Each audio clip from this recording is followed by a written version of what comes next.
O Lepot, andyan si G. Respeto lang Oo to, lagi ko naman dala-dala yun. Sander, sino yung kasama mo? Si Lepot G, gusto sumali sa grupo. Okay lang po ba? Okay lang, basta susunod ka sa patakaran namin. Hindi yung sasali ka lang, magpasikat. Oo G, susundin ko lahat ng patakaran nyo. Sa kilala naman ako ni Sander eh.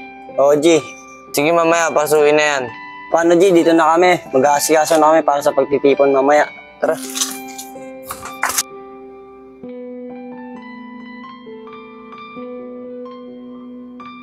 Kuya, bola ko po yan. Ano nga yun? Butasan ko to. Bakit niyo po bubutasin? hindi naman sa inyo yan. Ano ba ako lala? O dito. Oy, bay, ba't niloloko mo si Digma? Siya hindi ko naman niloloko. Pakalala lang ako. Narinig ko binabuli mo. Ote, balak niya pa ang butasin yung bola eh. Gusto mo sumbong kita kay Bilog sa mga ginagawa mo? Siya wag naman. Boy, bola mo. O siya, ano yan? Wala, G, nangyari? kinakausap ko lang si Bay. Sige na, Digma, doon ka na maglaro.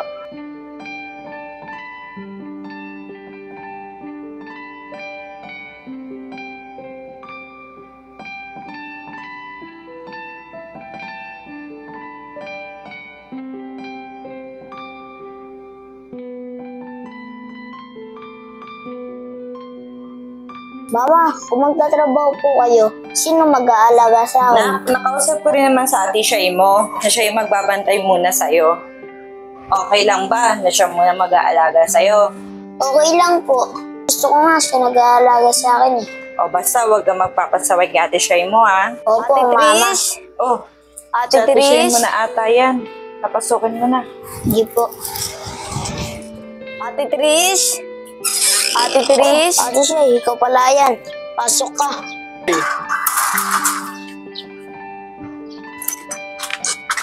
Mama, dito na po si Ate Shay. Ate Trish, ngayon yun ang pagpapabantay sa akin si Digma. Bukas pa. Bukas pa kasi mag-start yung trabaho ko eh. Sige po, te, aagahan ko po bukas. Sige Shay. O Digma wag kang magpapasaway kay ate Shay mo ha. Opo, mama. Sige, mag-ano mo na ako ng merienda ha. Kasi Digma, pinabantay sa akin. Pwede ba sumama na lang siya muna sa atin? Kasi magbabantay sa kanya eh. Okay lang, basta ayaw namin na makulit ha. Kuya, di ako magkukulit. Makakaasa kayo. Yeah. Magjowa ba yan si Shay pati si Audrey? Di ko alam. Pero ang sweet nila tignan, no? Oo nga eh. Dapat wala yan sa grupo niya eh. Yung sweet-sweet, nakakabastos yan sa babae. Hindi, Digma. Matagal naman nilang ginagawa yan eh. Right na, uji pa naman siya. Dapat hindi niya ginagawa yan. Ba't Digma, nagsiselos ka ba? Ba't ako magsiselos? Ate ko na yan. Ano boy? Jay, dito muna ako. Parang galit yung alaga mo ah. Kaya mo na, ganun talaga yun. Corny niyo tignan. Puro pa kayo lambingan, di naman kayo bagay. Digma, anong binubulong-bulong mo? Wala pute. Baka galit ka. Di pute. Oh, para mawala yung init ng ulo mo, magmerienda ka muna. Tingnan ng likod mo, baka puro pawis na yan.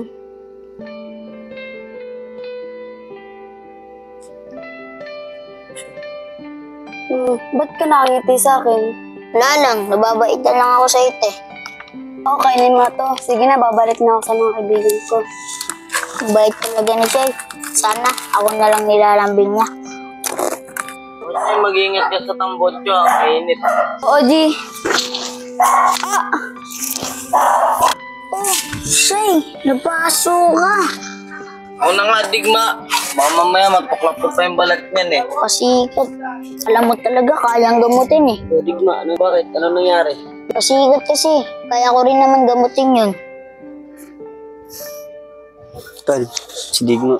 Nagsiselos. Kaya nga tol eh, nakaraan ko pa napansin yan eh. Oh, OG, masyadong galawin. Baka matuklap mo yung balat niyan eh. Shay, bibili mo na ako ng Colgate. Para pang ano mo dyan. Parang meron mangyayaring hiduan kay OG sa akin. Ma, Kaya nga eh. Alam ko na, sama ko si Ate Shay sa court para makita niya yung mga galawan ko. Anak, kamusta naman kay ate Shay mo? Okay naman siya magbantay sa'yo. Oo, mama. Ang bait niya nga po eh. Pinupunas-punasan niya yung mga pawis ko. Mabait talaga yung si Shay na, kaya nga siya yung kinuha kong mag-aalaga sa'yo eh. Oo nga po, mami. Mama, pwede po ba? Iwanan niyo ako ng pera. Gusto kasi akong bilhin eh. Anak, iwanan kita ng pera. Oo nga pala, asan na pala sa ate Shay mo? Wala pa nga po eh. Kanina pa nga po akong antay na antay dito eh. Darating din yun, nak. Masyado ka naman kasi apurado eh. Oo nga pala, anak. Saan nga pala kayong pupunta na Ate Shay mo? Sa basketball court po. Kasi gusto ko Oo nga pala, magpapawis. nak. Iiwan ko na pala sa itong pera. Pag dumating sa Ate Shay mo, sumama ka na lang kasi malilate na ako eh. Doon ako. Kaya Opo, mama. Oh, mama. Andiyan na ata si Ate Shay. Naririnig ko na yung boses kasi na. yan Sige, pag-alaga malikot ko kay eh. Ate Shay mo, Digma, ha? oh, mama. Oh, Ate Shay, andyan ka na pala. Ay, Digma, may dinaanan pa kasi ako eh. Ano, tara na? Sige po. Kukuhain ko lang yung bola. Mama, dito na po ako. Magbabasketball na po ako. Ma, bilisan mo! Opo, papunta na po.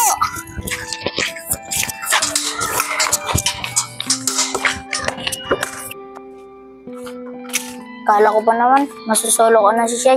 Andyan pa rin pala yung mga kurimaw. Oh, Digma, anong binubulong-bulong mo dyan? Kala ko ba magbabasketball Sorry, ka? Shay. Uy, Digma, hindi ka na gumagalang sa akin ha. Siya na lang tawag mo. Okay na yun. Sanay naman na ako, Shay. Sana sumbong kita sa mama mo eh.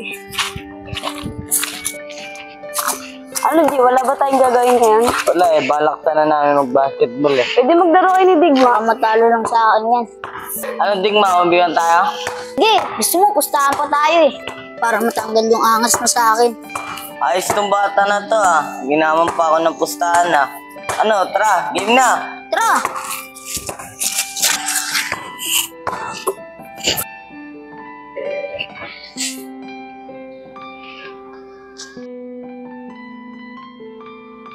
Tingnan mo si Digmo. Ipapasikat na naman kay Shay. Oo nga tuloy.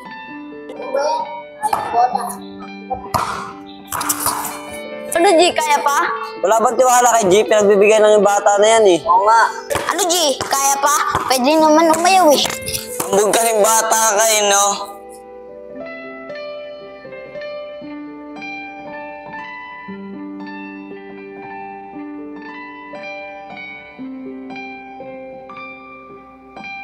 Wala ka pala eh, talo ka eh. Tara nga dito, punasan ka pawis mo.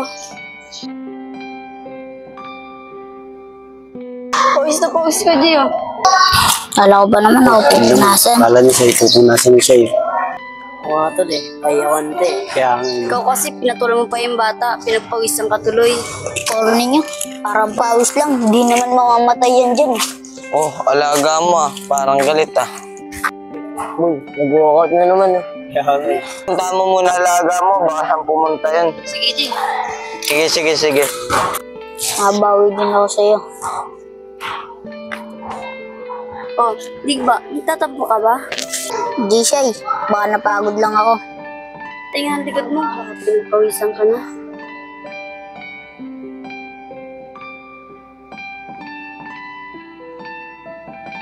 Hindi ka na naman sa akin. Wala lang siya eh. Babaitan lang ako sa'yo. Mabait ka rin kasi.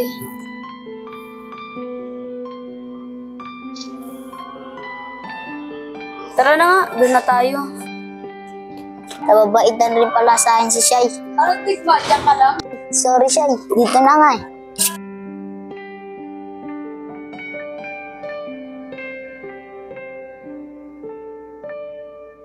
Uy, tulala ka na naman. Sabay nga tayo maglakad. Ang bilis mo eh.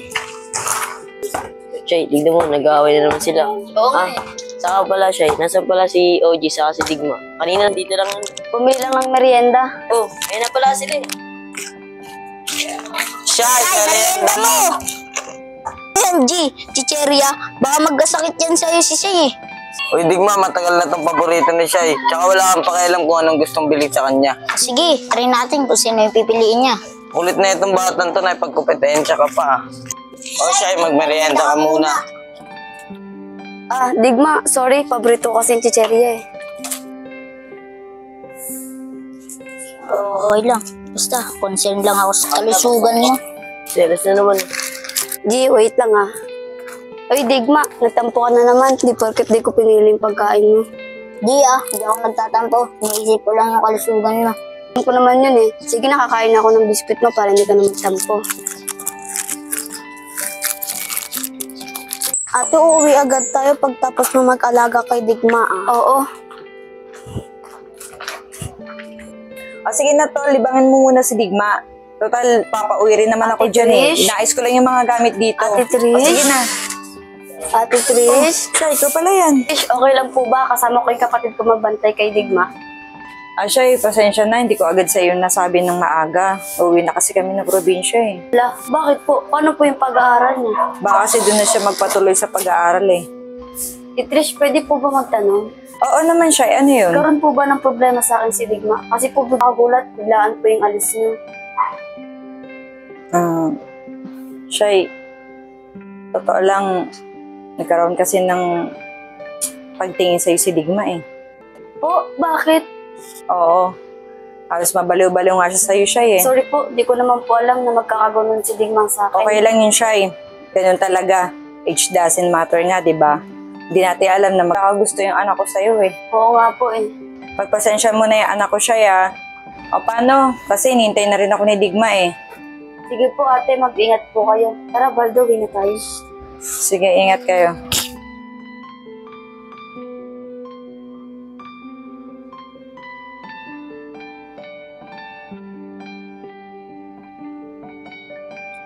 Parang namiss ko bigla si Digma. Shay, nagpakaso ka. Ako na nga, Digma. Baka mamaya matuklap ko pa yung balat niyan eh. Kasi, alam mo talaga, kailang gamutin eh. Digma, ano bakit? Ano nangyari? Kasi, kaya ko rin naman gamutin yun. Oji, masyadong galawin. Baka matuklap mo yung balat yan eh. Shay, bibili mo lang ako ng Colgate para pangalan ka. O Shay, parang ang lalo nung iniisip mo. G, ikaw pala yan. Wala, may inisip lang ako. Asan pala si Digma? Ba't di mo kasama? Wala na, G. Umuwi na ng probinsya. Doon daw siya magpapatuloy sa pag-aaral, sabi na Trisha. Bakit naman Shay? Okay naman siya rito ah. Siguro Shay may iba pang dahilan kaya siya umuwi. Oh, ba't dapat tahimik ka? Totoo no? Oo. Sige na, kwento mo na sa amin, baka makatulong pa kami sa'yo. Totoo kasi yan. Mamisan sa Trisha nang babalinan daw si Digma. Kakaisip sa akin. Sabi ko na nga pagtingin sa'yo si Digma eh. Kahit ikaw, napapansin mo yun, di ba, Lebot? Tagal ko na nga napapansin yan eh. Saka nagselos nga siya nun, di ba? Yung nagsubsidan sila ni Jambal. Ayun nga ba yan, sisipat si Oji? Di ko alam. Pero ang sweet nila tignan, no? Bak. Oo nga eh, dapat wala yan sa grupo niya eh. Yung sweet-sweet, nakakabastos yan sa babae. Hindi, Digma. Matagal naman nilang ginagawa yan eh. Wait na, Oji pa naman siya. Dapat hindi niya ginagawa yan. Digma, nagselos ko ba? Ba't ka magsiselos? Ate ko na yan. Ano boy? Naalala ko pa yun. Niloko pa nga siya nun, di ba? Talaga? Napapansin niyo rin yun? Bakit niyo sinabi sa akin? Ano ko ba siya eh? Bata pa yun. Tsaka di naman namin alam na mababalo sa'yo yun eh. O tol, naalala niyo pa. Nagambbiwan sila ni OG. Ay, Tara nga dito, punasan ka pawis mo. Pawis ka, Gio. Kala ko ba naman ako pinunasan? Akala niya sa'yo, pupunasan mo siya eh. Mga tol eh, ayawan din. Kaya nga. Ikaw kasi pinatulong pa yung bata. Pinapawisan ka tuloy. Corny niya. Parang pawis lang. Hindi naman mamamatay yan dyan. Selos na selos kaya si Digma. Nasa na siya yung likod ni OG. Kala niya siya na eh. Oo nga tol, napansin ko din yan eh. wow naman si Digma no. Kala niya ata tayo eh, kaya nagsiselo siya sa akin. Oo nga, siguro kung kaidaran ko rin si Digma, napamahal na ako sa bata na yun. Ang bait kasi. Kaya mo na yun siya eh. Maka-recover din niya si Digma. Ate, Tayo uuwi. Anong oras na? Gutom na ako. Sige, uwi na tayo. Paano, G? Uwi na kami. Iingat ka siya, yes,